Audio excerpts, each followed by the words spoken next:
Are there times where you get caught in a shame spiral and you notice that your self esteem just bottoms out? Are there times when your inner critic comes up and just starts saying the most negative things to you? Do you ever wish that you could have more self compassion?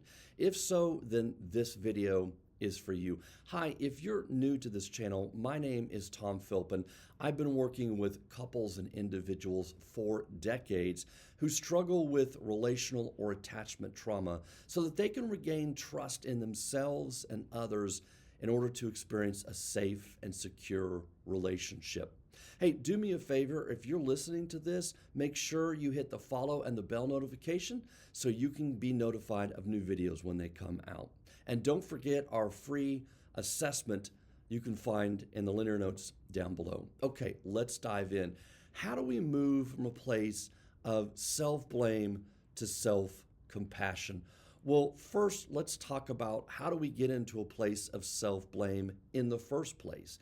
And oftentimes, when we have past trauma, when we've been hurt, those wounds can come up and they can get triggered. And anytime we have a situation that has created a wound in us, there's usually two components.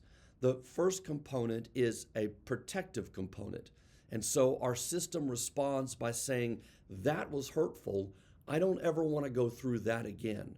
We're going to make sure that we put up a little wall, that we're constantly on guard with anybody in our life so that we don't ever have to be re-traumatized again. But there's another part of us that responds, that says, I was hurt because maybe a part of me is responsible.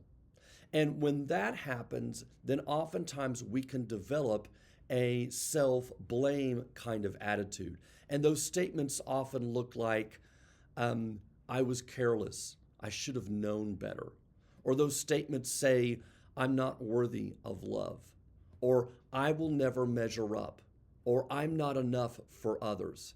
These kind of statements live within us and they can be internalized. And if we have wounds from our childhood or adolescence, then we bring those into our adult relationships with us. And so these wounds play a role in our current relationships, oftentimes whether we realize it or not.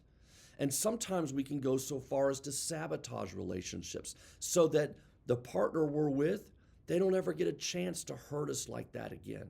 Our defenses and protection can be so strong. Our walls that we put up can be so firm that we never let anybody close enough to harm us again. And other times we are so clingy and we are so needy that we push other people away because we're so longing for something different, for a soothing balm, if you will, to that shame and that blame and that inner critic that will grasp onto anything and anyone that feels good and feels like they are not repeating or giving us the opposite of what we had before. So when we start talking about moving from self-blame to self-compassion, just understand how we got here in the first place. The way I like to think about this is a little bit like using a broken compass. Now, let's say that you had a compass when you were very young, and because of the people in your life, that compass broke when they didn't give you what you needed. But you're still hanging on to that compass. And every time you run into a dead end, every time that compass leads you astray, it's just a reminder of your own failure. And you use that compass and you carry that compass around, and that compass is so important to you, but it's not directing you in the right places. It's not a true north. And so every time it misdirects you, you just take that as a reminder of your own incompetence, your own fault, your own failures, if you will, your own brokenness. And what you don't realize is that that compass breaking wasn't your fault, and you weren't the one that broke it. And so continuing to use that compass in your adult relationships or your new relationship, and then expecting it to somehow miraculously work, somehow miraculously give you true north, is simply not going to happen. We have to repair the compass. We have to figure out how to go in and fix the compass that you didn't break, but nonetheless, you're still carrying around. And so moving from self-blame to self-compassion is a little bit like fixing the compass.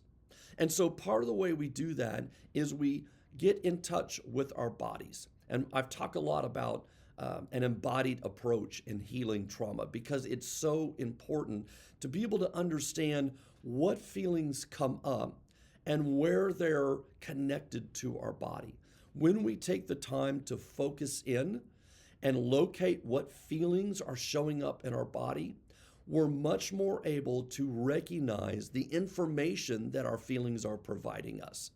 Instead of just living life up here in our head, instead of just distracting ourselves or projecting onto others, being embodied means that we can use the valuable information that our feelings and emotions are providing us.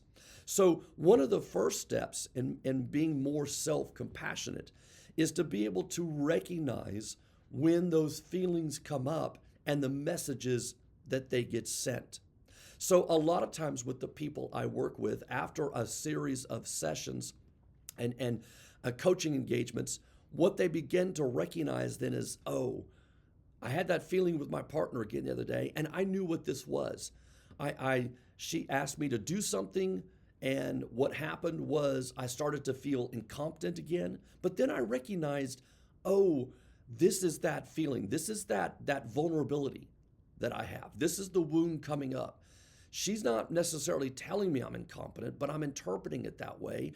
And when I get this way, I know how I typically respond. So this individual has learned to be able to tolerate the uncomfortable feelings when that trigger happens, and when he begins to feel incompetent, and he's able to separate a little bit between the feeling and his observation of it. So he's now able to go, oh, I'm aware of what this is. I know what this feeling is. I'm familiar with it now. I know how it's located and where it sits in my body. And I can almost give myself now a little bit of an emotional hug to tolerate the uncomfortableness. Where before, what he did was he immediately reacted on it. He immediately got triggered with that feeling, and then he would get defensive, and he would use a tone, or he would attack back, or he would shut down.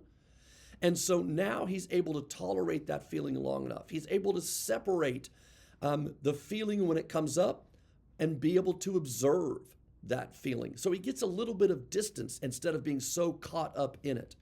And when he's able to do that, now he's empowered to make a decision. Now he has the power to say, I'm going to check this out and see what my partner's saying, because maybe they're not speaking to my incompetence.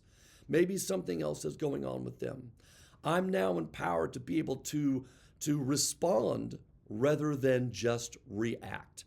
And when we get in that place to empower ourselves, we also get in that place to be able to speak more compassionately to ourselves. Oh, I know what this is. This moment will pass. This will be okay. I'm not incompetent. I can actually be very competent in many different ways in my life. And you're okay, Tom. And when that happens, then we begin to replace the broken compass with the new working compass. The compass now that's going to point us into true north, because it's going to help us live into our best selves. Because no longer are we going to become so reactive to our emotional triggers, but instead we're going to be able to tolerate the discomfort that comes up, locate that in our body, understand the familiarity and what it's telling us, what it's communicating to us. I'm broken, I'm no good, I'm unworthy of love. Oh yeah, I know what this feeling is. I know this is just one of my insecurities, my vulnerabilities. I know that this is a wound that is being triggered right now, and I can tolerate it. I can tolerate this long enough that I don't have to immediately get defensive and immediately attack back or put up my walls, but rather I can tolerate and hold this feeling long enough and be compassionate with myself through this moment so that then what I can do is actually respond. I can get curious about what my partner's saying. I don't have to be on guard constantly. And when we begin to move from self-blame to self-compassion, part of what happens as well is we begin to completely change that cycle in our relationship, where we no longer have to react defensively and interact defensively with our partner. But what we now can do is we can tolerate more of those uncomfortable feelings, which automatically is going to force our partner to respond differently to us, because maybe they've grown accustomed to us being immediately defensive.